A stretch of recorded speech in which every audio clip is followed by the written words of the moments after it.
Hey everyone, and welcome back to the deepest part of the night. Make sure you're comfortable and fully settled in for a long one.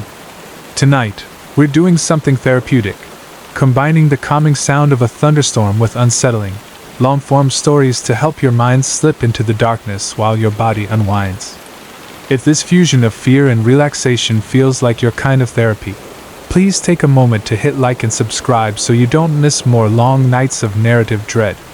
Share in the comments where you're watching from and what time it is right now. Now, let the rain wrap around you, and allow the stories to pull you into the night.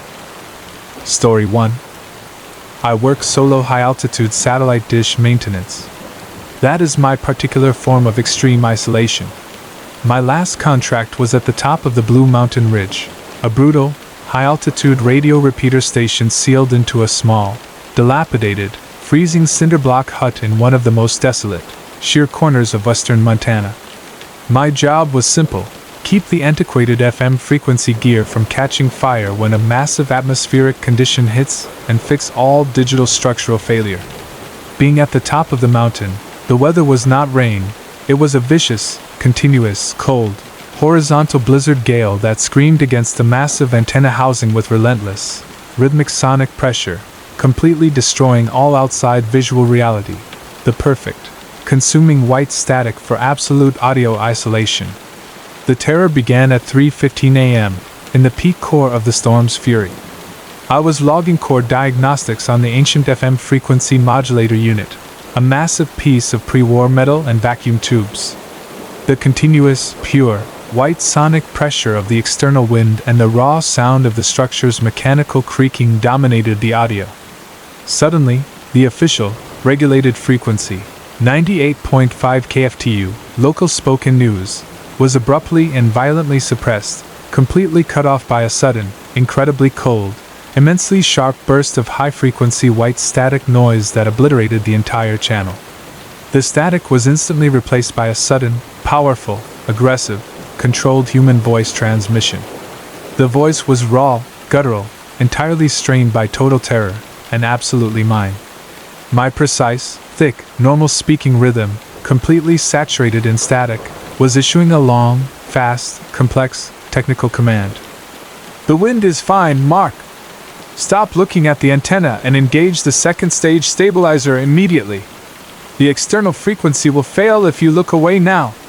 The terrifying personal broadcast ended with an agonizing, drawn-out metallic squeal that immediately disappeared beneath the simple frequency tone of the official, returning channel. The psychological terror was absolute. I was entirely alone, and trapped at the highest point of my fear, and a terrifyingly potent entity had broadcast a hyper-isolated, organized, digital ghost of my own absolute terror back to me. The raw sound of the voice, my voice, was entirely, perfectly accurate.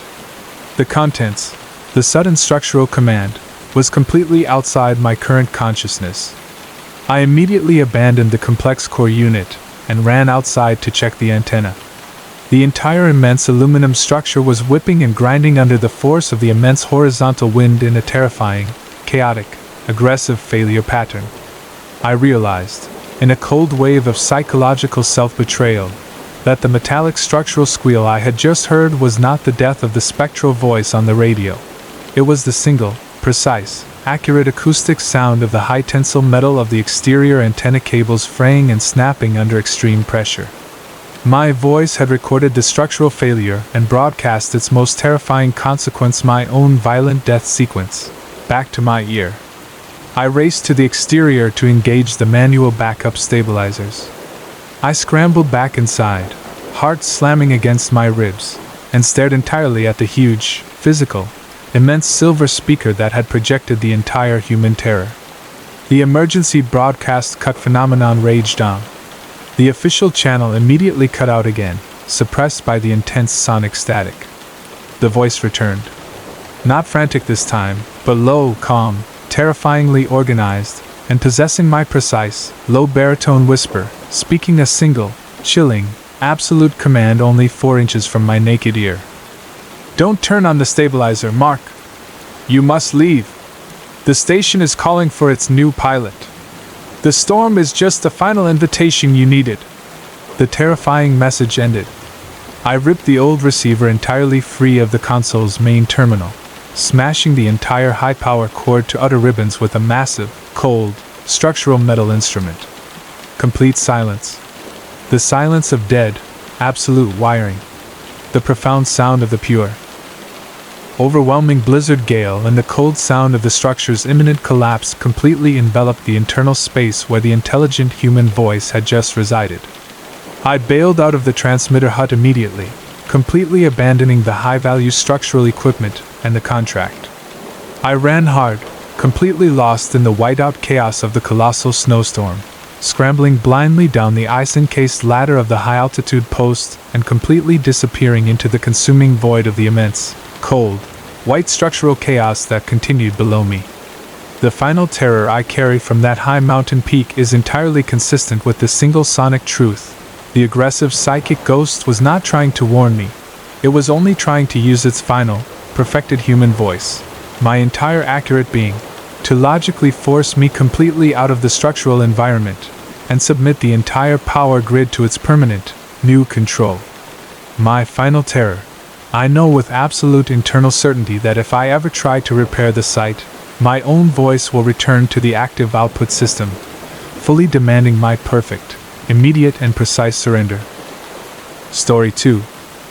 I live in what should be an oasis of pure, isolated quiet, a small, utterly silent, cheap, two-story wooden home on a complete, isolated end lot in one of the endless, sprawling, cookie-cutter tract renovations outside of Houston, Texas.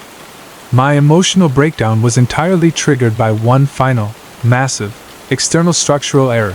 The tenant living directly above me, apartment 2R, the highest, most valuable floor unit, sounded entirely like a perpetual, enormous, chaotic ritual of violence.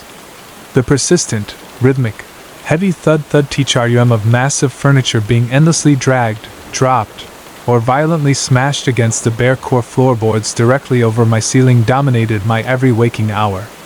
I assumed immediately I was entirely trapped beneath a single, uncontrolled, violently destructive schizophrenic. After 3 full weeks of intense, continuous, chaotic, non-stop sound, battling the internal structural integrity of the complex, I filed a formal, intense noise complaint that entirely violated my isolation contract. The property management's reply, delivered only 3 hours after my complaint, cemented my immediate, absolute terror. The apartment above mine had been fully vandalized, rendered structurally condemned, and completely unoccupied for the whole fiscal year. My torment was entirely localized, total, absolute, empty, and permanently locked into the core space above my head. The pervasive, immensely rhythmic, aggressive, high-density hail and rainstorm, which had besieged the entire Houston area for the past 3 weeks, provided the only non-human acoustic cover for the sound. The single structural truth was now entirely revealed. The heavy step above was entirely supernatural. My psychological descent was entirely rapid. I quickly installed a high-density, multi-directional internal microphone set to record all structural acoustic output for later review. The recorded data was horrific in its brutal, precise clarity. The single sonic element driving me to total internal structural collapse was not the rhythmic banging.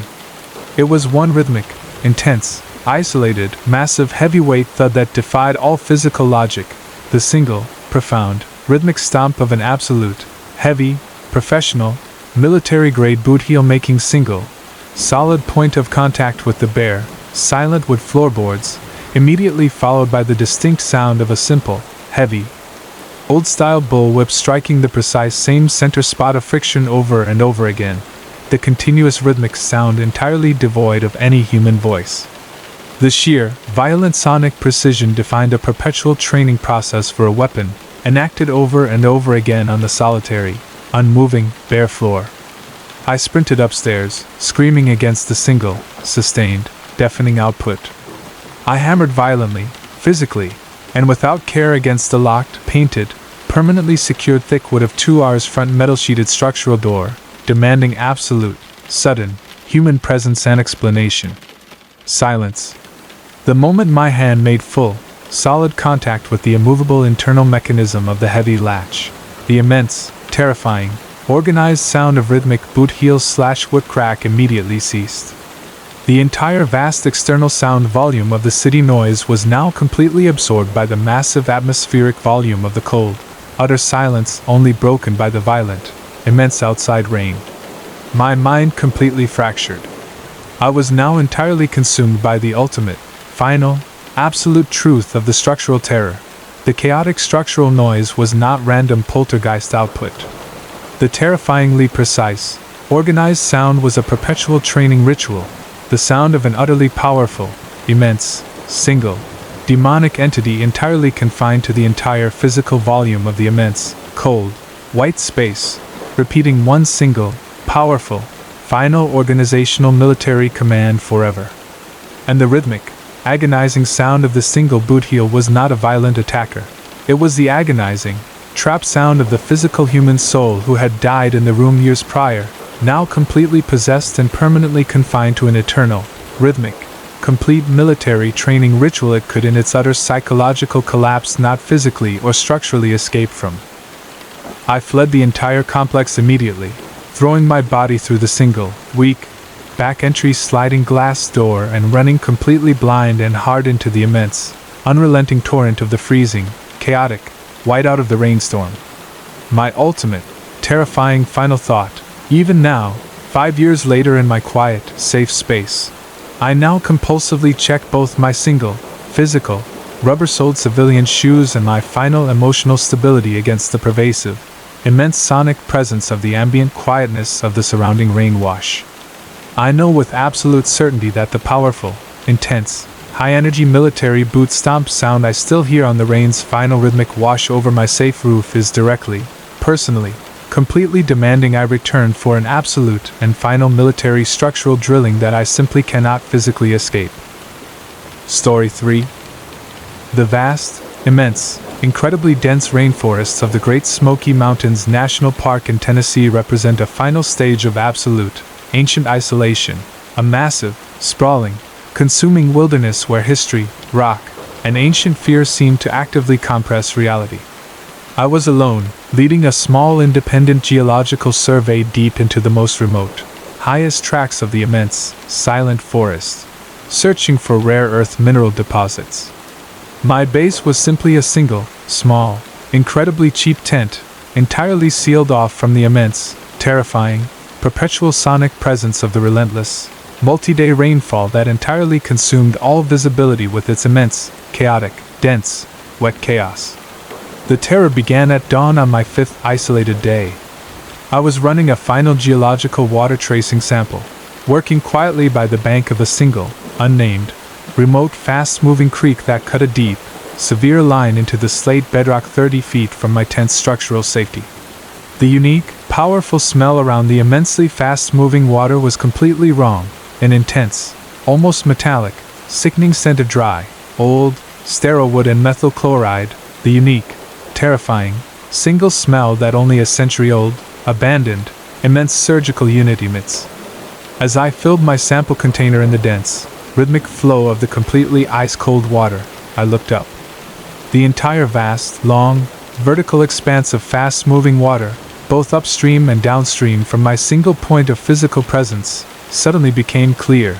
The immensely high-velocity motion of the freezing, immense volume of clear water created a perfect, terrifying, single, continuous line of absolute, unbroken, high-altitude waterfall, falling with terrifying speed from a massive, indiscernible height into one single, dark, absolutely still water basin right where I stood. All the water flowed from a single, impossible natural structural element. My vision immediately broke completely against the profound structural impossibility.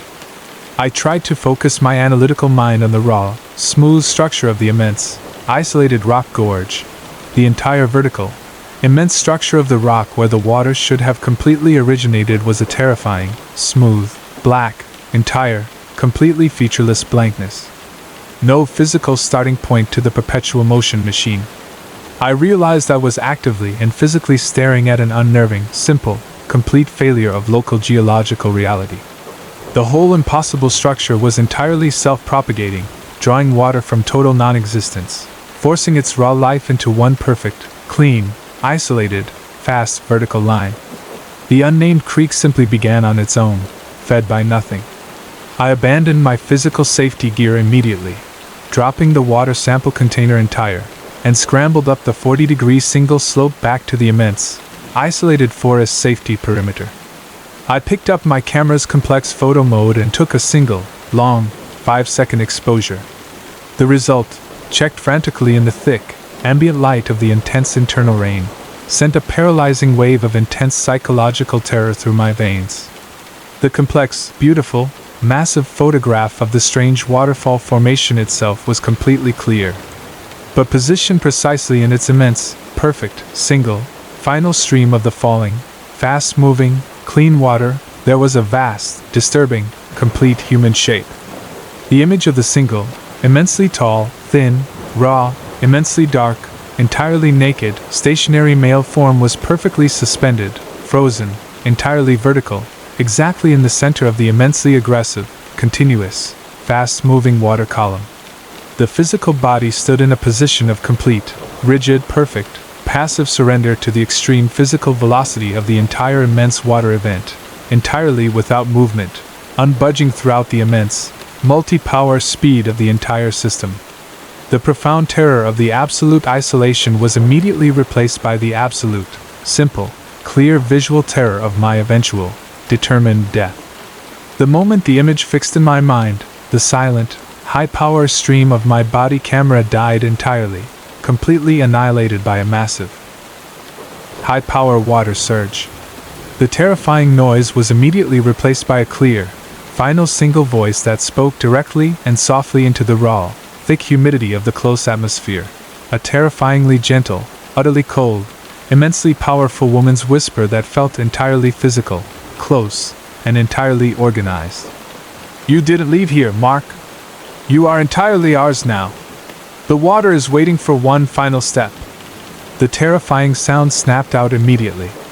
I fled the entire complex in a permanent, blind, screaming panic, running hard for 6 hours south, abandoning my entire structural tent and all my immense, complex, digital instrumentation entirely.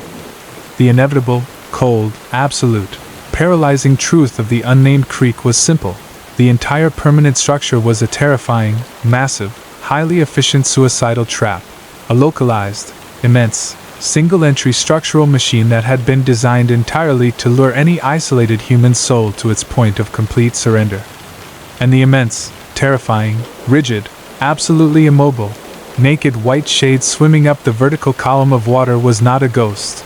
It was the perfectly preserved, completely frozen physical body of the entire prior victim of the psychological collapse mechanism, permanently suspended in the single structural water feature, patiently waiting for the structural material of the current observer's internal emotional surrender to complete the horrific, physical, eternal final exchange. Story 4. Up Interstate 40 in the isolated, high, cold plateaus of the central Arizona desert, the absolute darkness is broken only by the immense, cold, constant, rhythmic downpour of massive, isolated rainstorms, the kind of environment that strips away your mind's internal defenses. I was running a long-haul contract driving specialized research equipment, my base of operations entirely confined to the small, insulated metal shell of my truck's cab as I crossed the empty Navajo Nation. My shift was all midnight driving, staring through the high-intensity beams into the heavy, constant, drumming rain that made the entire dry environment seem perpetually cold and wet.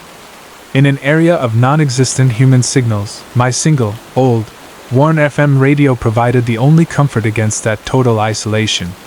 The terror began abruptly, a single acoustic anomaly on the low end of the FM spectrum, near 90.1. I flipped my dial down one notch from the crackling Spanish church music, and the expected static noise was quickly replaced by a sudden, sustained, low-pitched drone.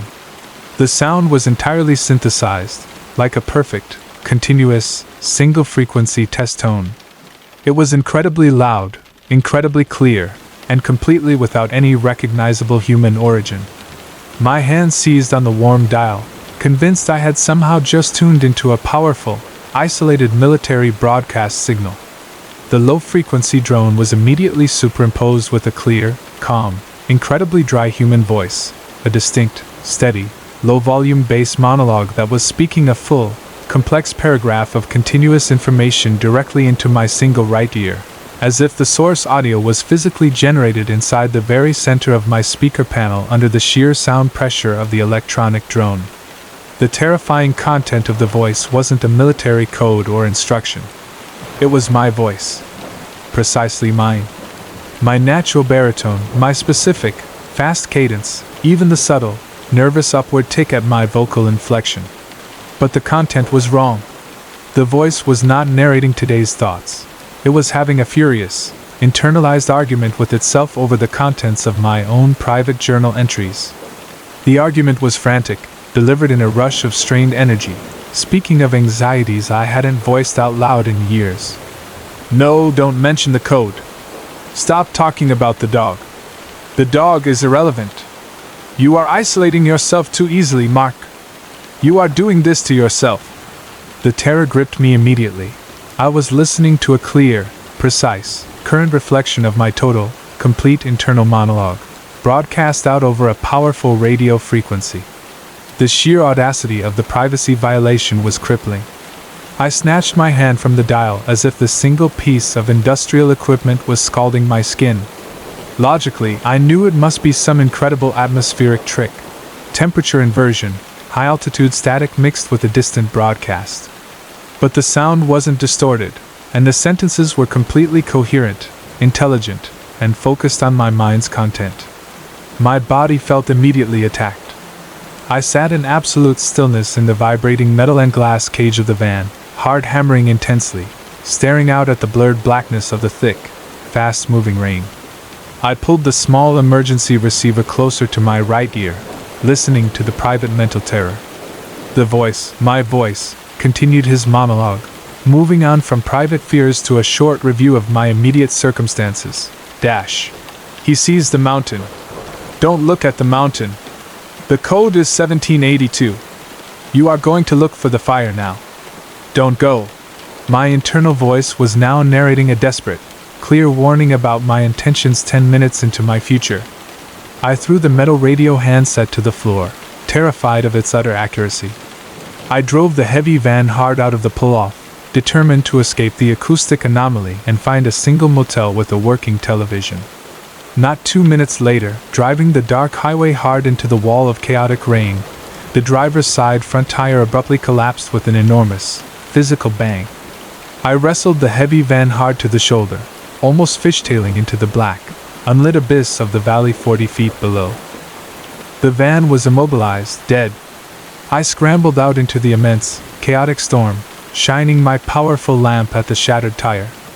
The steel wheel housing was catastrophically failed, not a simple blowout, but a linear, clean snap across the steel core itself. I called an emergency tow back to Albuquerque, leaving the broken machine and its final terrifying warning. I huddled inside the driver's cab, shaking violently, desperately avoiding contact with any of the internal wiring connected to the stereo. The tow truck arrived an hour later, a heavy, familiar 1940s model. The driver, a weathered man in a deep, dark oilskin coat, spoke to me only once, his voice cracking like dry tree branches. Bad brake. Real bad metal fatigue. You shouldn't have been listening to that nonsense, son. I looked at him, startled. He knew about the radio. He just quietly shook his head, shining his massive, red floodlight on the broken van's wreckage. He unhooked the powerful tow hook and started the immense, slow, physical labor of connecting the broken rear axle. The rhythmic clanging of the 3-foot-long, heavy-duty tow chain connecting the two massive vehicles was the only stable sound in the world, a comforting, simple, mechanical labor sound. Then, one long, terrifying, high-pitched scream cut through the sound of the rain, the horrifying noise of the massive tow chain as it violently retracted its safety mechanism for the final, violent pull. The sound ended. The towman just stood there completely silent in the intense, high-energy red glare of his own machinery, his dark, soaking oilskin coat covering his entire face. He took a single deep, sharp, loud sharp intake of frozen breath, an alarming signal. Then, the rhythmic sound of a familiar voice began to speak in a strange, thick, waxy bass tone right against the cab's small vent. "Don't look at the back of the tire, Mark. It's too late. The light is terrible, and the tow is needed for the broken seal you are making. You should have stayed isolated." The voice was mine again, but severely distorted by the massive external cold being pressed to the wall. I abandoned the van and the tow operator right there, running headfirst into the immense, isolated darkness of the cold desert night. The voice under the desert radio wasn't a warning about my journey. It was a sophisticated, pervasive network parasite feeding on my anxiety that knew the exact structural flaw of my vehicle, providing a terror that only spoke in cold, hard, precise, external facts. I never touched a radio again. The voice was the sound of my own inevitable systemic collapse. Story 5. I found my terror in a mirror that was supposedly too old to exist in the world around it. I had rented a cheap, small, dark corner apartment in an absolutely ancient section of East Harlem, New York, all pre-war brick, intense condensation, and a constant, profound airless isolation that made the whole place feel perpetually heavy and cold. The flat came entirely unfurnished, save for one terrifying, magnificent antique relic, a huge, 5-foot-long, mahogany-framed mirror, deeply set into the wall of the small, dark front hallway, facing the front window. The mirror was massive, thick, intense, and deeply scratched, with a single sheet of silver plating beneath the clean, unbroken glass. My rental contract had a specific, terrifying clause: "Must not be moved or altered from the front hall wall. Ever." This was the focus of the mirror has always been on. My passive terror began within the first week. The cold, relentless, pounding rain of the sustained coastal storm had set in, sealing me in the quiet darkness of the hallway. During my evening routine check, as I stared into the magnificent, old, deep mirror, running my fingers over the intricate, simple carvings on the heavy, dark frame, I noticed a change in the internal reflection. The mirror reflected the small, continuous width of my internal hallway perfectly, but set back deep into the internal reflected hallway, far past the reflected white door frame of my bedroom, a terrifying, intense, completely visible reflection of a completely different object had appeared in the smooth, silver glass. It was a massive, dark chest of drawers, intricate, massive, high-backed and completely immovable, that blocked the mirrored reflection of the back section of my apartment. It did not exist physically in my apartment. No item of furniture that large could fit down my small hallway. It was an object of pure, contained, physical unreality being reflected into my singular line of sight. The moment my eyes actively perceived the sudden change in reality, the reflection moved. The mirrored image of the dark, physical chest of drawers silently, smoothly, dissolved, slowly retreating completely back into the perfect, seamless, mirrored continuity of the hallway wall. The reflection was restored to the perfect background of my white, painted hallway wall, entirely unbroken. Total obedience. But my visual sense was now permanently corrupted. I knew of the massive, solid, immovable object that now existed in the final dark section of my mind. The horror was simple. The mirror was not a reflective surface. It was a precise, clear window onto a long-dead past, a moment when the antique furniture had been perfectly positioned right where I stood. The tension was broken when I was attempting to call the building manager. My hands were shaking, filled with sweat and adrenaline. I had been reading the complex historical surveys of my building's structural background, trying to find an explanation for the strange, unmoving furniture. Suddenly, the image changed. The glass in the mirror, while I was only a foot away, filled completely with immense, concentrated, aggressive, high-pitched white static, a chaotic maelstrom of purely visual frequency distortion. The immense noise of the visible static completely dominated my quiet apartment for 5 full seconds, and then, completely vanished. The clean, silver-flat surface of the mirror was entirely restored. But in the brief, terrifying chaotic moment, I saw it, perfectly resolved in the final moment of the static collapse, a terrifying series of still, complete, unmoving human faces.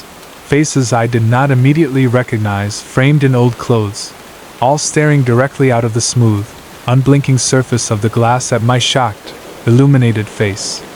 The faces were all distinct, complete, and terrifyingly angry. They were the angry spirits of every single original occupant of that immense, ancient apartment, preserved by the smooth, deep glass. I backed up slowly from the line of the angry faces into the center of the silent living room. I contacted the external management immediately.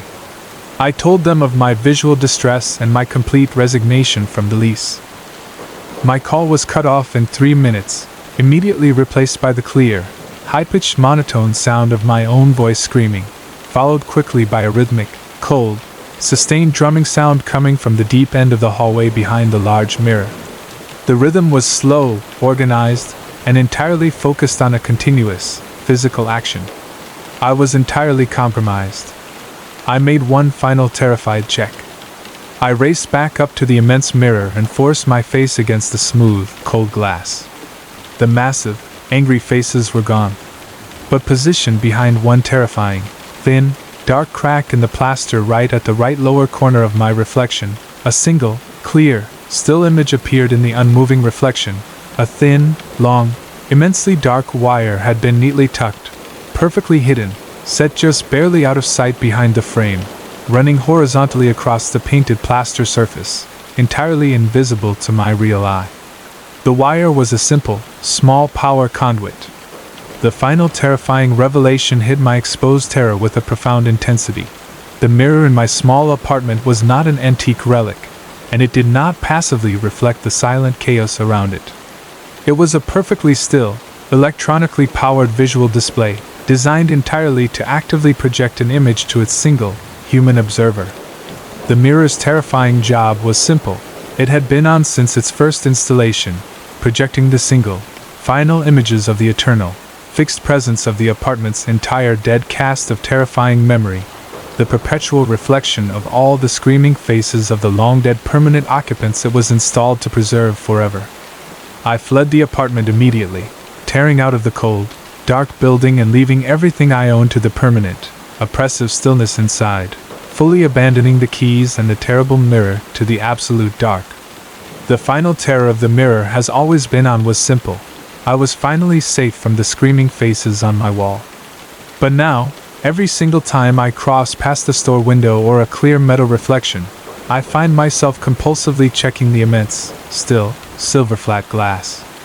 I am terrified, profoundly and fully consumed by the absolute dread of finding a new reflection of my old, forgotten memories staring back directly at me, confirming that the endless electronic power wire of the permanently installed, terror-fueled mirror has simply rediverted its single source, perpetual power to my own personal digital viewing space. Story 6. I was the senior maintenance chief, overseeing the immense process of safely demolishing a massive, sprawling, century-old hydroelectric power dam on the Columbia River. The structure, all cold, dark, immense, old-growth concrete, was a complete technological relic, permanently dead, sealed off, and scheduled for precise sectional demolition. My base was simply a small, abandoned, glass-sealed, single-man control booth perched precariously 400 feet above the entire valley. My work kept me isolated and consumed by endless paperwork. The background sound was deafening, monotonous, and immense, the heavy, sheer roar of the dam's overflow system mixed with the chaotic, relentless sound of the deep, cold, atmospheric rain, which endlessly lashed the glass enclosure. My terror began entirely in spite of the overwhelming physical chaos and sound. I was signing off on the final structural closure of the main turbine hall, the massive, cold, deep section of the facility below the river line where all the sheer immense industrial power of the structure had once been focused, a full 5 stories down. My handheld structural analyzer, which registered all core frequency outputs, remained oddly silent. But my own perception, even through the dense, high acoustic volume of the endless chaos, picked up a single, rhythmic, incredibly high-pitched internal noise, ping, ping, ping. It was the sound of a heavy, precise metal hammer hitting a single, empty, high-tensile steel structural support beam deep below the ground line. The sound was faint, pure, rhythmic, totally mechanical, and completely drowned out by the external rain. I pressed my ear hard against the cold metal of the tower base. The rhythmic metallic ping only intensified, forcing itself through the sheer tonnage of structural steel, completely unmuffled by the immense surrounding noise. I immediately grabbed my old, industrial issue, 2-foot-long adjustable monkey wrench, my simple, trusted tool, and raced down the hundreds of flights of the cold, wet, rattling metal internal stairs to find the source. Logic stated a single piece of cold, stressed steel must have failed its bond. It took me 10 full, terrifying minutes to find the exact source deep inside the vast, cold, concrete machine pit. The rhythmic ping was entirely localized, coming from the perfect, flat, metal wall of a completely decommissioned reservoir cooling tank, a massive, 30-foot-high, empty steel unit, sealed high above the main flood control floor. The immense tank, completely sealed up, should have been sterile and entirely silent. But sitting precisely on the small access port hatch on the bottom of the external seam, right where the sound emanated, was a large, wet, immensely black, leather-bound, old-style schoolbook bag. The external surface of the immense object was entirely covered in a thick, dense, waterlogged black silt and coal dust, the exact, specific chemical component of the submerged ground sediment the structure rested on. I backed up slowly, training my high-intensity light on the silent bag.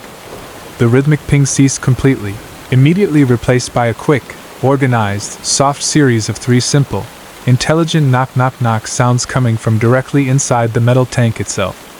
The immense silence that followed the 3 distinct taps was immediately replaced by a terrifying, high-pitched, exhausted, low, entirely dry whisper emanating directly from the empty external air of the space between the massive structural tank and my freezing body.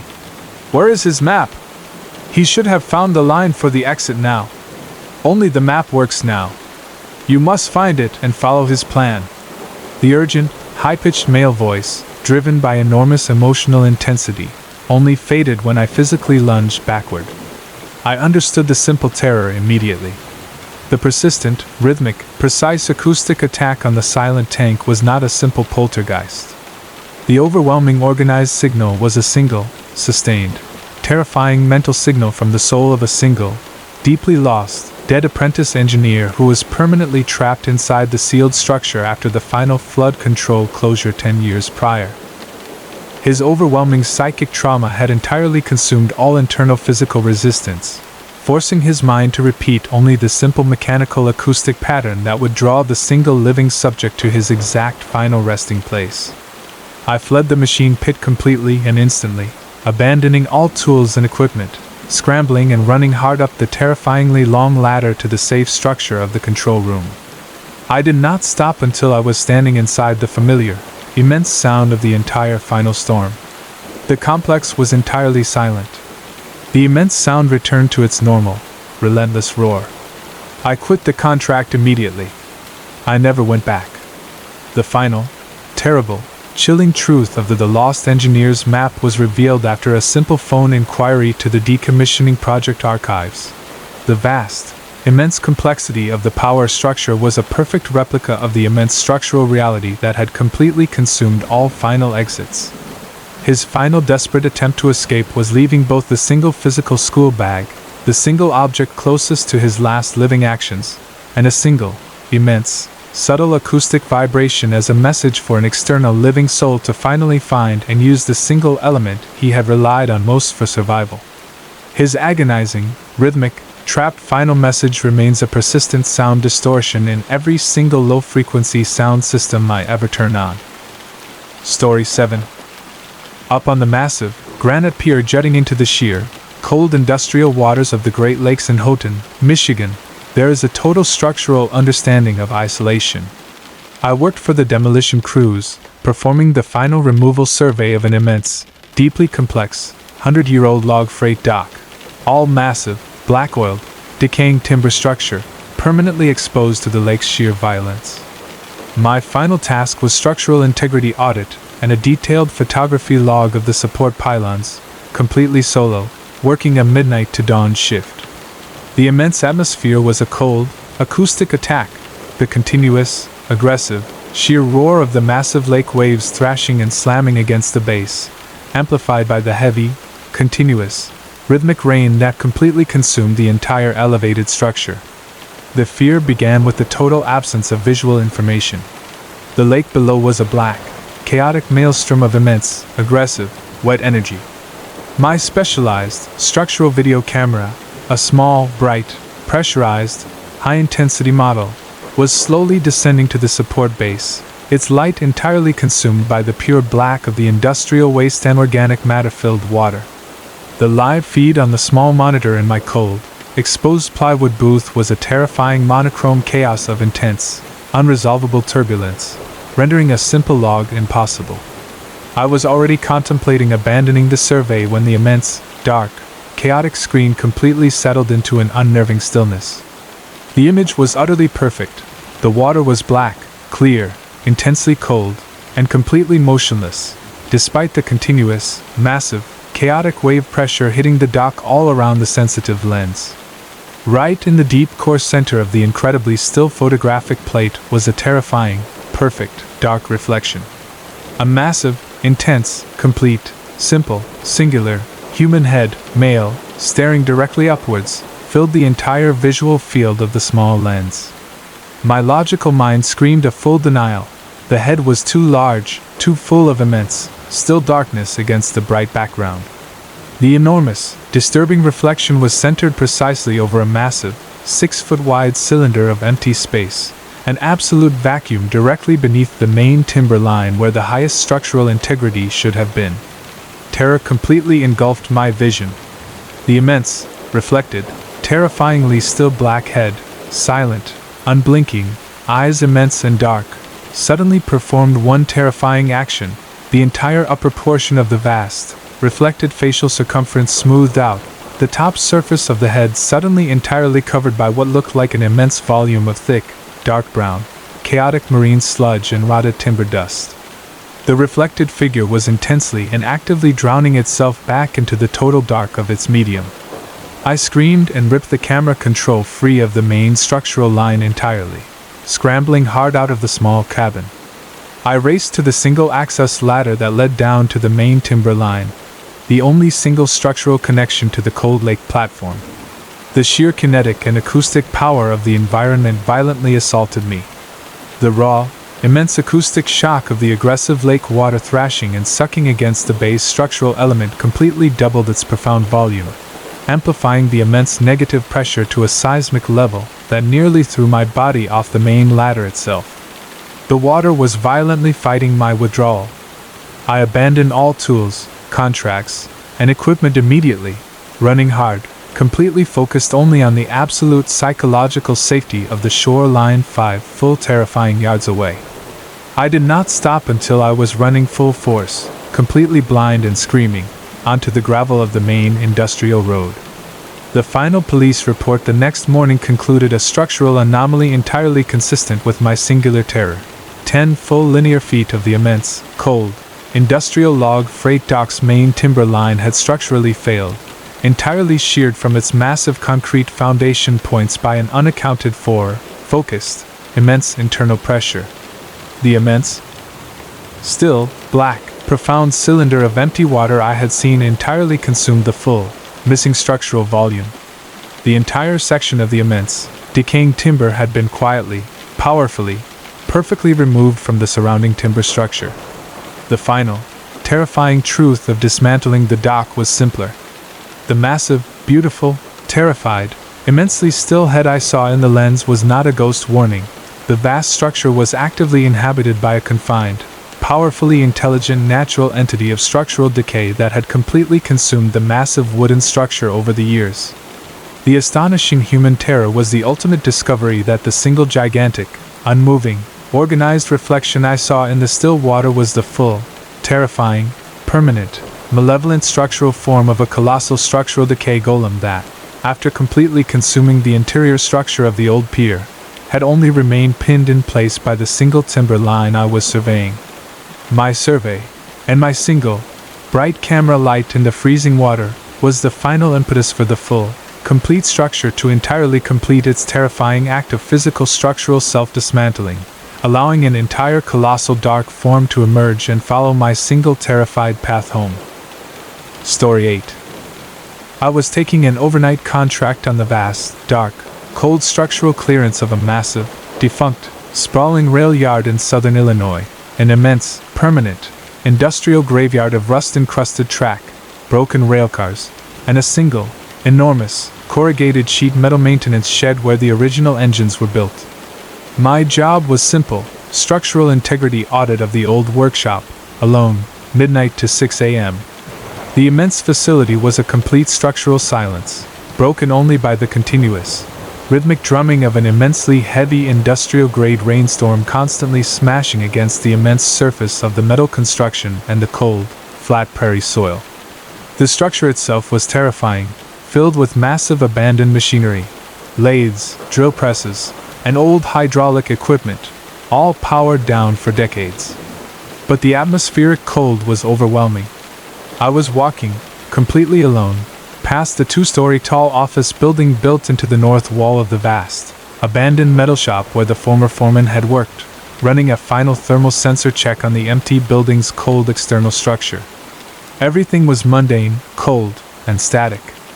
Then, as I focused my external sensory line exactly on the immense, dark, black-painted plate glass window on the 2nd story, the small, isolated frame where the original chief dispatcher sat, I saw a sudden, immense, terrifying anomaly. The vast, dark pane, entirely passive and unlit, had completely erupted into a furious, brilliant, total internal white light, the specific, aggressive white light that an immense internal acetylene emergency flare would emit when struck. The immense light pulse, completely defying the structure's condemned, dead electrical system, remained steady, and I saw a visual signal. Right in the immediate core center of the incredibly bright, aggressive white light source, I saw a massive, chaotic, complete, organized shadow. Not a person, not a simple distortion, a vast, incredibly dense, singular black blob of chaotic, organized movement, violently smashing and entirely obliterating the clean interior of the small, square office structure directly behind the enormous white light. The chaotic, dark structure was active, physical, and absolutely destroying the confined internal space. I snapped completely out of my logic, running hard toward the external steel access staircase, abandoning every tool I carried. The single image of the aggressive, chaotic destruction was utterly convincing. I slammed the small emergency release latch of the rusted stairs and started ascending the long, exterior metal staircase to the 2nd floor, terrified of being seen by the chaos. The entire structural metal of the immense, cold, metal assembly squealed under my ascending weight, the profound noise completely overriding all acoustic input of the immense external storm. I was entirely exposed. It took me 4 full, intense minutes to reach the steel frame access door of the old office space. The aggressive, chaotic white light was still active, still burning with terrifying, immense intensity. I pulled the immense circular handle. The strong steel door was utterly, permanently, and physically sealed. Not simply bolted, I had checked the bolts only hours before, but completely fused to its metal structure by some localized, powerful, extreme heat source. The final physical destruction had permanently secured the chaos. The strong smell of intense burnt coal tar and copper screamed into my raw nostrils, completely overpowering the smell of the chemical storm outside. Total logical denial was absolutely complete. The powerful pressure finally forced a single truth out of the silence. From the very center of the immense white light source, a sudden, aggressive, simple, agonizingly loud sound burst into the entire ambient air I occupied. A sound of raw, pure, sustained terror. Not a man screaming, not an animal, the overwhelming, high acoustic volume of immense ripping metal being violently, rapidly, intentionally torn in 2 individual parts, separated by the immense force of opposing pressure. The complex, metal-on-metal tearing sound persisted and intensified, entirely destroying the sonic integrity of the entire internal metal office structure. The terrifying physical sound finally ended. It was immediately and terrifyingly replaced by a single, terrifying, immense, simple, high-frequency, totally dry whisper that spoke directly into the high center point of my ear, carrying a massive, intense, complete psychological message, precisely articulated over the top of the immense torrent of the wind and rain. Don't look at the light, Mike. Your father is still cleaning the coal from in here. You cannot look at the dirt now. Go back to your clean job. The voice ended. I completely abandoned the terrifying platform and scrambled down the enormous, high, cold, immense external metal wreckage of the old staircase. I did not stop running until I burst completely out of the rail facility. I never asked who Mike was. The terrifying fear of this single, massive event finally broke my sanity and my isolation entirely. The relentless, precise, frightening energy of the Lost Engineer's map had finally achieved a complete, total, focused structural objective in the utter silence, entire concentrated force of the vast, abandoned metal yard. And my final knowledge was entire acceptance. The chaos, noise, destruction, and aggression were not coming from a ghost of the past. The immense, powerful entity that had just possessed and driven the structural failure of the old foreman's box was a single, powerful, organized, aggressive demon of permanent, structural despair and intense cleanliness. Its single, pure existence was entirely focused on aggressively reinforcing the absolute level of physical, material, and historical corruption of every living supervisor who dared to find a single clean piece of structural safety within its immense, dark complexity. Story 9. The intense cold and the dense fog of the old house was what I both hated and needed. It was a massive, beautiful, crumbling Victorian house that bordered a large, silent lake in remote upstate New York, a gift from my eccentric, recently deceased aunt. I was completely isolated, attempting to convert the inherited structure into a silent, organized writing retreat, battling only the intense, natural loneliness of the complete, permanent, quiet silence. The perpetual sound of the massive, cold, aggressive, non-stop rainstorm outside washing the immense cedar shakes on the roof entirely consumed the entire world, amplifying the profound isolation I was entirely trapped in. My fear was completely localized to my single point of weakness. Because the power was erratic and the central furnace was broken, I was entirely dependent on a single, clean-burning kerosene lamp, a small, 2-foot-tall glass lantern perched precariously on a wooden desk directly in the center of the vast, silent, 2-floor library. I was writing an intense, non-fiction technical manual, and I spent 20 hours a day in its faint light, obsessed over the technical precision of its single output. The sound started a single week into my residence. The single desk lamp was burning brightly, throwing a circle of intense orange color against the deep, consuming psychological darkness of the silent, immense library.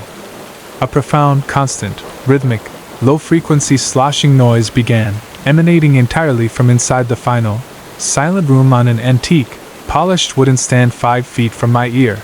A small, beautiful, single, completely transparent glass pitcher filled to the brim with clear water. The intense, low-frequency sound was relentless. The clear, persistent sound of cold, silent water being forced and sloshed rhythmically and intensely against the interior glass surface. The rhythmic, continuous slosh was a complete auditory defiance of physics. The immense, cold, polished, single piece of ornamental pitcher glassware, sitting absolutely still in the dark, contained a miniature, isolated, immense internal wave of water that was being forced continuously around its own perimeter, constantly sloshing into and over a powerful internal physical resistance. I grabbed the heavy, thick brass frame of the lantern and threw its intense light directly onto the terrifying relic. The subtle, mesmerizing motion of the terrified internal wave inside the glass pitcher froze instantly. The water inside the glass became completely, perfectly, powerfully, terrifically more still. No surface tension, no sign of any physical, outside motion, a massive volume of immense, heavy, motionless water that defied the local law of continuous interior vibration. My logic screamed the single, obvious truth. This object was reacting to my sudden, unexpected, intense human presence entirely, and its terrifying, physical acoustic motion was its isolated warning signal. The moment my arm began to slowly move toward the glass to simply physically disrupt the stillness, the intense, silent water inside the glass pitching snapped entirely out of its silence, exploding with such immense force that a physical wave of immense freezing water crashed hard and fast against its own glass circumference, completely defying the entire physical cohesion of its solid frame container. The massive, acoustic trauma subsided, immediately replaced by a terrified, aggressive, organizing female whisper, entirely dry and clear, emanating directly from the exact center of the immense, cold water in the glass. "Don't touch the surface again. The silence is necessary for the final sleep now. The mirror is clean." The terrifying voice confirmed my terror. The spirit who had just possessed the glass was fighting a complete, singular, eternal war to actively maintain the entire single structural surface tension of the water's quiet, reflective, immense surface power. The terror was pure and psychological. I had only to touch the surface to break its full, psychological concentration. I retreated entirely, grabbing a thick, raw cotton towel, covering the entire immense body of the beautiful, powerful, dangerous artifact. The profound physical cold it radiated was immediately absorbed by the mass of my defense, intensifying the immense heat of its presence in the absolute silent atmosphere. I quit the writing job immediately. The house was not merely haunted. The beautiful, dangerous piece of antique glass was a complete, powerful external psychic storage container, engineered entirely to preserve and contain the profound, immense, permanent, suicidal terror of its original owner, my aunt, at the exact single point of her emotional collapse. The persistent, internal wave motion was the terrified physical manifestation of her own mind's continuous, total, internal chaos fighting for release. The profound simple rule of logic was now absolute. My aunt had not wanted her tortured internal soul to physically escape. The immense, aggressive cold of the relentless external rain outside simply offered the single, intense, external vibrational and physical energy source needed to fuel her terrifying psychological distress, amplifying the intensity of her single, emotional water wave. My final single horror, the complete, total, quiet silence of the immense library was not a sanctuary. It was the vast, silent, simple-minded, immensely powerful acoustic microphone for a single, small, transparent glass vessel, permanently waiting for a terrifying voice to emerge from its surface tension-bound world. Story 10. I was the senior maintenance chief, overseeing the immense process of safely demolishing a massive, sprawling, century-old hydroelectric power dam on the Columbia River. The structure, all cold, dark, immense, old-growth concrete, was a complete technological relic, permanently dead, sealed off, and scheduled for precise sectional demolition. My base was simply a small, abandoned, glass-sealed, single-man control booth perched precariously 400 feet above the entire valley. My work kept me isolated and consumed by endless paperwork. The background sound was deafening, monotonous, and immense, the heavy, sheer roar of the dam's overflow system mixed with the chaotic, relentless sound of the deep, cold, atmospheric rain, which endlessly lashed the glass enclosure. My terror began entirely in spite of the overwhelming physical chaos and sound. I was signing off on the final structural closure of the main turbine hall, the massive, cold, deep section of the facility below the river line where all the sheer immense industrial power of the structure had once been focused, a full 5 stories down. My handheld structural analyzer, which registered all core frequency outputs, remained oddly silent. But my own perception, even through the dense, high acoustic volume of the endless chaos, picked up a single, rhythmic, incredibly high-pitched internal noise, ping, ping, ping. It was the sound of a heavy, precise metal hammer hitting a single, empty, high-tensile steel structural support beam deep below the ground line. The sound was faint, pure, rhythmic, totally mechanical, and completely drowned out by the external rain. I pressed my ear hard against the cold metal of the tower base. The rhythmic metallic ping only intensified, forcing itself through the sheer tonnage of structural steel, completely unmuffled by the immense surrounding noise.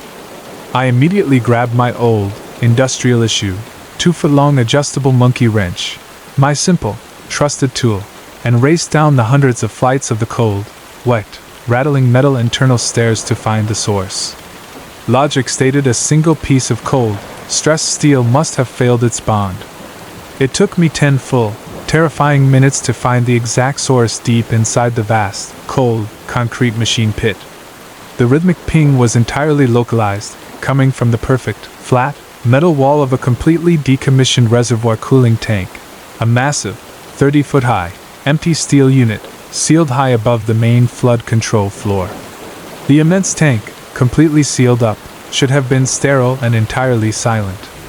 But sitting precisely on the small access port hatch on the bottom of the external seam, right where the sound emanated, was a large, wet, immensely black, leather-bound, old-style schoolbook bag.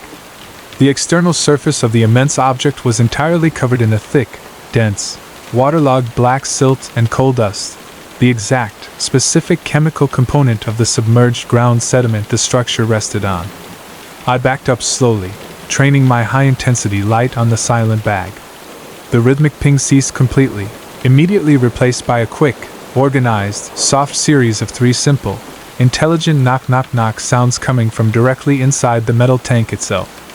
The immense silence that followed the 3 distinct taps was immediately replaced by a terrifying, high-pitched, exhausted, low, entirely dry whisper emanating directly from the empty external air of the space between the massive structural tank and my freezing body. "Where is his map? He should have found the line for the exit now. Only the map works now. You must find it and follow his plan." The urgent, high-pitched male voice, driven by enormous emotional intensity, only faded when I physically lunged backward. I understood the simple terror immediately. The persistent, rhythmic, precise acoustic attack on the silent tank was not a simple poltergeist. The overwhelming organized signal was a single, sustained, terrifying mental signal from the soul of a single, deeply lost, dead apprentice engineer who was permanently trapped inside the sealed structure after the final flood control closure 10 years prior. His overwhelming psychic trauma had entirely consumed all internal physical resistance, forcing his mind to repeat only the simple mechanical acoustic pattern that would draw the single living subject to his exact final resting place. I fled the machine pit completely and instantly, abandoning all tools and equipment, scrambling and running hard up the terrifyingly long ladder to the safe structure of the control room. I did not stop until I was standing inside the familiar, immense sound of the entire final storm. The complex was entirely silent. The immense sound returned to its normal, relentless roar. I quit the contract immediately. I never went back. The final, terrible, chilling truth of the lost engineer's map was revealed after a simple phone inquiry to the decommissioning project archives. The vast, immense complexity of the power structure was a perfect replica of the immense structural reality that had completely consumed all final exits. His final desperate attempt to escape was leaving both the single physical school bag, the single object closest to his last living actions, and a single, immense, subtle acoustic vibration as a message for an external living soul to finally find and use the single element he had relied on most for survival. His agonizing, rhythmic, trapped final message remains a persistent sound distortion in every single low-frequency sound system I ever turn on. Story 11. Up on the massive, granite pier jutting into the sheer, cold industrial waters of the Great Lakes in Houghton, Michigan, there is a total structural understanding of isolation. I worked for the demolition crews, performing the final removal survey of an immense, deeply complex, 100-year-old log freight dock, all massive, black-oiled, decaying timber structure, permanently exposed to the lake's sheer violence. My final task was structural integrity audit and a detailed photography log of the support pylons, completely solo, working a midnight to dawn shift. The immense atmosphere was a cold, acoustic attack, the continuous, aggressive, sheer roar of the massive lake waves thrashing and slamming against the base, amplified by the heavy, continuous, rhythmic rain that completely consumed the entire elevated structure. The fear began with the total absence of visual information. The lake below was a black, chaotic maelstrom of immense, aggressive, wet energy. My specialized, structural video camera, a small, bright, pressurized, high-intensity model, was slowly descending to the support base, its light entirely consumed by the pure black of the industrial waste and organic matter-filled water. The live feed on the small monitor in my cold, exposed plywood booth was a terrifying monochrome chaos of intense, unresolvable turbulence, rendering a simple log impossible. I was already contemplating abandoning the survey when the immense, dark, chaotic screen completely settled into an unnerving stillness. The image was utterly perfect. The water was black, clear, intensely cold, and completely motionless, despite the continuous, massive, chaotic wave pressure hitting the dock all around the sensitive lens. The only disturbing feature was a terrifying, perfect, dark reflection. A massive, intense, complete, simple, singular, human head, male, staring directly upwards, filled the entire visual field of the small lens. My logical mind screamed a full denial. The head was too large, too full of immense, still darkness against the bright background. The enormous, disturbing reflection was centered precisely over a massive, 6-foot-wide cylinder of empty space, an absolute vacuum directly beneath the main timber line where the highest structural integrity should have been. Terror completely engulfed my vision. The immense, reflected, terrifyingly still black head, silent, unmoving, eyes immense and dark, suddenly performed one terrifying action. The entire upper portion of the vast, reflected facial circumference smoothed out, the top surface of the head suddenly entirely covered by what looked like an immense volume of thick, dark brown, chaotic marine sludge and rotted timber dust. The reflected figure was intensely and actively drowning itself back into the total dark of its medium. I watched an entire soul entirely dissolve. I screamed and ripped the camera control free of the main structural line entirely, scrambling hard out of the small cabin. I raced to the single-access ladder that led down to the main timber line, the only single structural connection to the Cold Lake platform. The sheer kinetic and acoustic power of the environment violently assaulted me. The raw, immense acoustic shock of the aggressive lake water thrashing and sucking against the base structural element completely doubled its profound volume, amplifying the immense negative pressure to a seismic level that nearly threw my body off the main ladder itself. The water was violently fighting my withdrawal. I abandoned all tools, contracts, and equipment immediately, running hard, completely focused only on the absolute psychological safety of the shoreline 5 full terrifying yards away. I did not stop until I was running full force, completely blind and screaming, onto the gravel of the main industrial road. The final police report the next morning concluded a structural anomaly entirely consistent with my singular terror.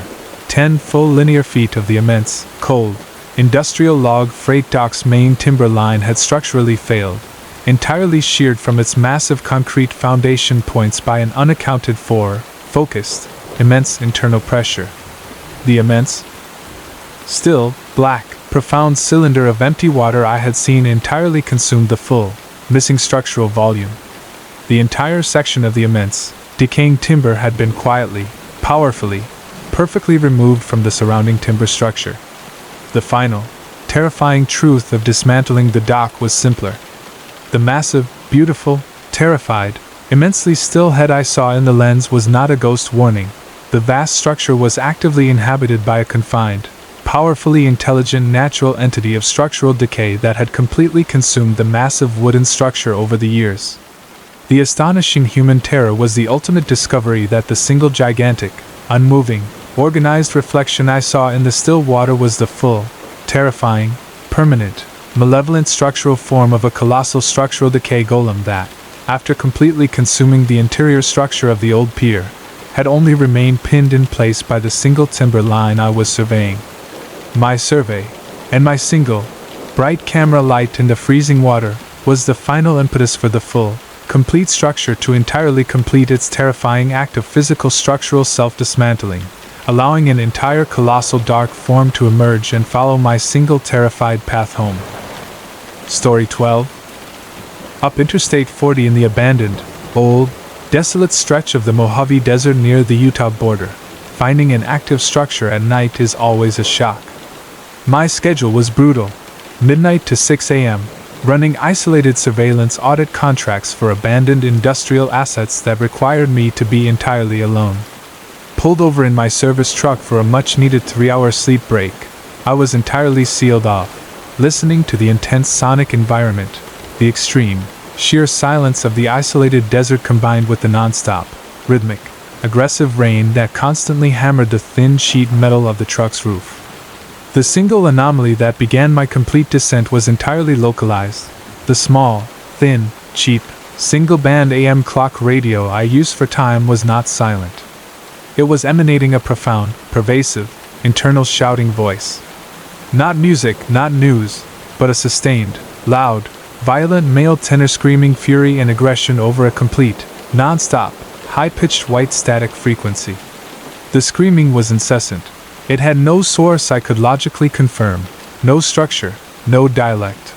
Only immense internal, controlled human fury and a profound, raw, physical volume that completely overwhelmed the dense sound of the external storm. I immediately snapped to attention, grabbing the small gray radio casing. It was intensely, physically cold to the touch, and slamming the power off. The chaotic, aggressive shouting immediately ceased. The total silence of deep structural exhaustion of my psyche returned. I was entirely alone. But the terror did not stop at the core surface. The vast, immediate acoustic void was immediately filled with a low, chaotic, persistent whispering sound that was clearly audible and utterly personal, delivered entirely in the interior air of the small cab. The constant, close, dry whispering was entirely composed of an organized, rhythmic, complex set of simple words, entirely spoken without any perceptible motion in the surrounding elements. The subtle language terrified me. We love the cold air now. Don't turn off the radio. He can't move in the vast dark.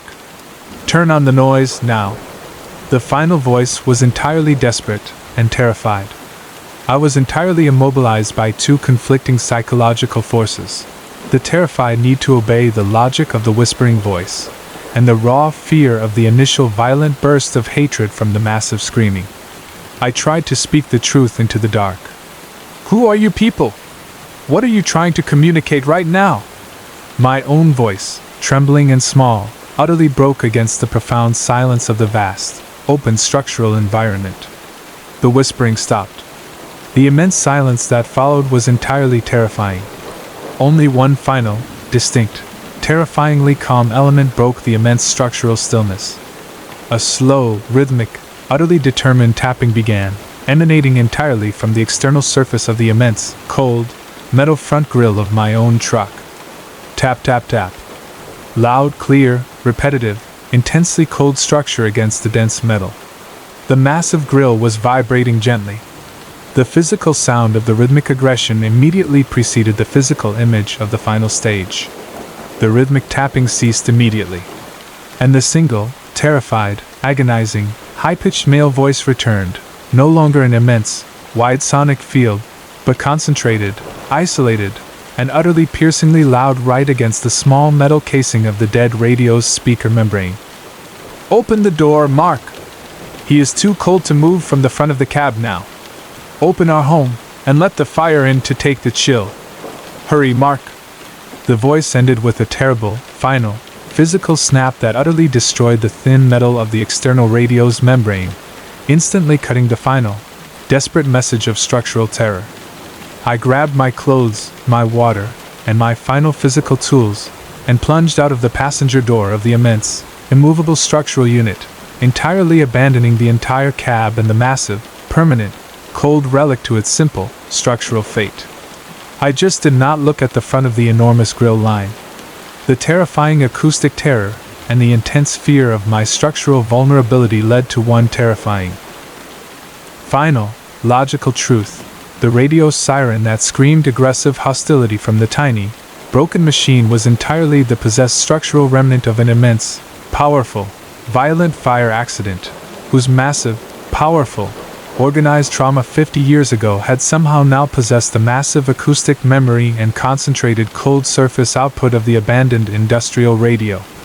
The relentless, intense power of the rhythmic physical rain just acted as the profound structural medium to entirely communicate the immense structural failure in my simple personal line of focus, entirely screaming for the simple surrender and final opening of the entire isolated structural element. I will never look at my own cold, vast, immobile structural home again, always wondering if the rhythmic tapping on the immense cold grill lines is finally a human surrender, or an intelligent, aggressive message from an incredibly hot engine begging to be permanently open to the external elements. Story 13. I live in what I had hoped to be the calmest home imaginable. A small, modern, isolated tract home in the anonymous, quiet suburbs of Phoenix, Arizona. My single constant was the internal quiet, utterly necessary for my complex financial consulting work. Everything was sterile, safe, and easily traceable. The single, immense psychological burden in the entire quiet structure was the front entryway mirror, a stunning, simple, clear, 6-foot-tall, full-length plate glass mirror from antiquity, set against the single brick wall in the front hall. I spent 30 minutes every morning using it to tie my final tie knot in the deep silence. The profound, clean silence of the internal home was only broken by the immense, subtle, high-pitched rhythmic hiss of the external storm systems slowly rolling over the desert outside. The anomaly was entirely visual and began 2 months after I closed the purchase. As I stood in front of the clear, completely clean, smooth surface, adjusting my tie knot with extreme focus, my full, organized, high-definition reflection staring back at my rigid concentration, I inadvertently and subtly noticed one permanent, small, consistent error in the entire reflection. The color of the paint on the entire vast hallway wall a full 2 feet behind my physical existence was slightly, intensely, permanently muted, a dull, gray-green where the real paint was a stark, perfect, brilliant white. The visual error was minute, isolated, subtle, a single line of paint that defied the laws of clean, perfect optical reflection. The glass is refracting oddly. My mind screamed against the internal collapse. The terror intensified massively when the reflection rebelled against my professional rigor. I was standing in front of the smooth surface, concentrating fully, meticulously smoothing a tiny physical anomaly in the fabric of my single final tie knot. The reflection, which was supposed to mirror all my movements, suddenly froze entirely. The entire physical portrait of my face and my body was completely stuck in a single, painful, intense, and terrified rigidity, entirely immobilized by some sheer physical force. The reflected image remained frozen for a terrifying, immense 30 seconds, staring directly past my left human ear. Then, entirely without moving, the reflection began to weep. The immense, still reflection's eyes swelled suddenly with massive, profound emotional pressure, and a single, continuous, controlled trail of cold, clear, immense water ran slowly, silently down the perfect, rigid reflection's cheek. No facial change of sadness, only the physical, terrifying product of immense emotional distress being delivered by the eyes. I screamed and fled the mirror entirely. The intense emotional pain in the passive reflection was overwhelming. I returned 10 minutes later, completely armed with every psychological defense I had built. Total denial. Total denial. The surface was passive, clean, professional. My original, real movement had finally been perfectly mirrored in the empty glass space. A terrifying, single, sudden snap of movement that I knew, with sickening fidelity, entirely, permanently completed the ritual of the reflection's submission to its terror. But the chilling question remained, what did the weeping reflection see? The massive mirror terror was fully complete in my logical mind. I immediately forced myself toward the backside of the intense, heavy mirror. I threw the single ornate brass base mounting pin. The immense weight of the massive wood structure released entire, clean access to the single, permanent, structural wall it was mounted to. The sheer terror of the light exploded on my conscious eyes. The structural base of the wall was covered in intense, high-power, permanent, corrosive burn markings. A massive, black, charred, highly intricate, simple pattern of precise geometry was burned forever onto the rear-facing brick. The pattern was a terrifying single circular target, surrounded by a simple, profound, ancient, single-word sequence precisely articulated in massive block printing, "Do not enter. For his rest only." The black paint I had used to cover the paint flaw had only aggravated the situation.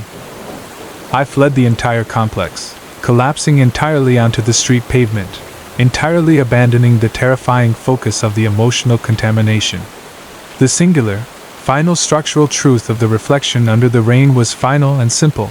The single, antique, black painted mirror the entire property was focused on was a permanently attached, intelligent, aggressive, powerful, demonic gateway, deliberately fixed to concentrate its malevolence and psychic terror onto the single, unsuspecting human soul who used its surface for reflection and who had emotionally entered the cold apartment. The relentless, organized, intentional weeping of the reflected image was a terrifying truth.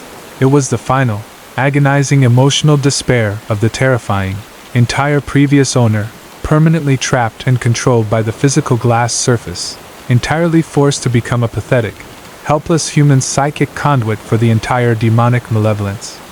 The single task of the reflection was to visually and structurally observe the current tenant's emotional breakdown, allowing the entire entity to determine the single, precise structural moment when its profound terror had succeeded in totally isolating its final, destined human victim.